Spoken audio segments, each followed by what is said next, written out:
एक बड़ी खबर मिल रही है। दिल्ली पीएफआई अध्यक्ष परवेज अहमद की गिरफ्तारी हुई है। परवेज और उसके भाई को एनआईए की टीम अपने साथ ले गई है।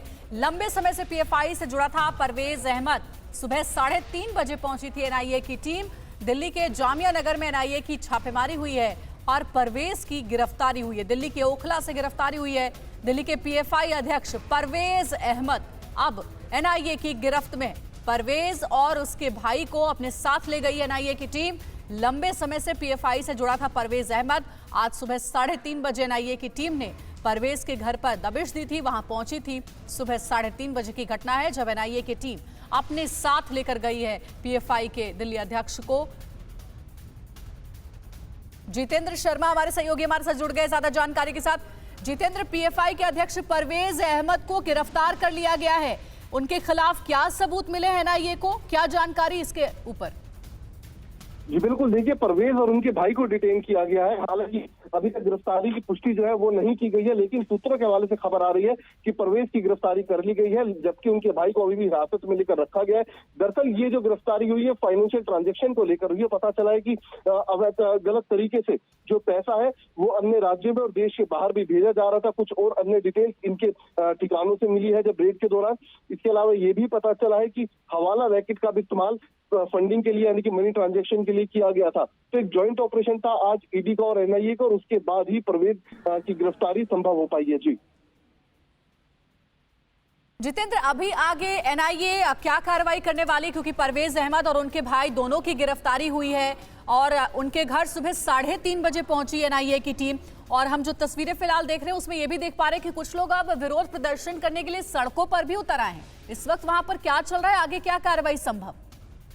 जी बिल्कुल, देखिए कहा जा सकता है जो आज की कार्रवाई एनआईए और ईडी की जॉइंट टीम के द्वारा की जा रही है, अब तक की पीएफआई के खिलाफ की गई सबसे बड़ी कार्रवाई इसको कहा जा सकता है।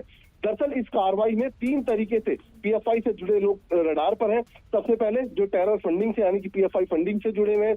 दूसरा वो लोग जो कि एक विशेष समुदाय के नौजवानों को बरगलाकर उनको भड़काकर इस पीएफआई जैसे संगठन से जुड़ने के लिए मजबूर कर रहे थे। इसके अलावा जहां भी पीएफआई की आड़ में आतंकी ट्रेनिंग देने के कैंप चलाए जा रहे हैं। तो ये वो 3 लोकेशन हैं, ये वो 3 लोग हैं पीएफआई के जो कि इस वक्त जांच एजेंसी के रडार पर हैं। और इन्हीं सभी के ठिकानों पर यानी कि तकरीबन 150 से ज्यादा ये ठिकाने हैं जहां पर देश के 10 राज्यों के अंदर रेड चल रही है।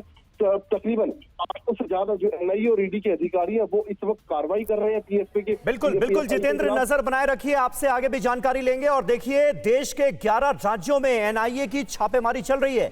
देश में अब तक 106 लोगों की गिरफ्तारी हुई है। ये फाइनल डेटा अब तक का सामने आ रहा है 106 का। 106 लोग अब तक गिरफ्तार किए जा चुके हैं इन छापों के बाद। कर्नाटक में 20 लोगों की गिरफ्तारी हुई है।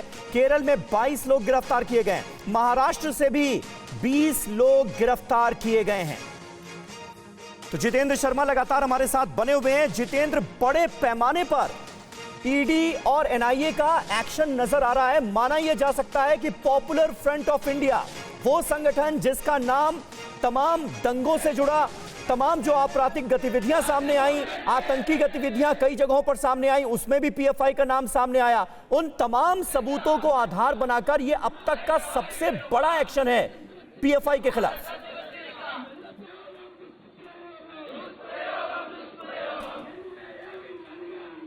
जितेंद्र तक लग रहा है हमारी आवाज नहीं पहुंच पा रही है। जितेंद्र, सुन पा रहे हैं आप मुझे? चलिए, जितेंद्र से हमारा संपर्क कट गया है, लेकिन तस्वीरें आपको दिखा रहे हैं। अब ये जो तस्वीर आप देख रहे हैं ये बताया जा रहा है चेन्नई की तस्वीरें हैं। और यहां पर भी पॉपुलर फ्रंट ऑफ इंडिया के जो दफ्तर हैं, जो कार्यालय हैं और पीएफआई के सदस्यों के जो घर हैं वो रडार पर नजर आ रहे हैं। कई जगहों से गिरफ्तारियां की गई हैं। थोड़ी देर पहले ये खबर सामने आई कि दिल्ली के ओखला इलाके से भी परवेज नाम के एक शख्स की गिरफ्तारी हुई है। और परवेज अहमद दरअसल दिल्ली पीएफआई का अध्यक्ष है, क्योंकि पीएफआई खुद को समाजसेवी संगठन बताता है और इसकी जो पॉलिटिकल विंग है एसडीपीआई, वो बाकायदा कई राज्यों में चुनाव लड़ती है।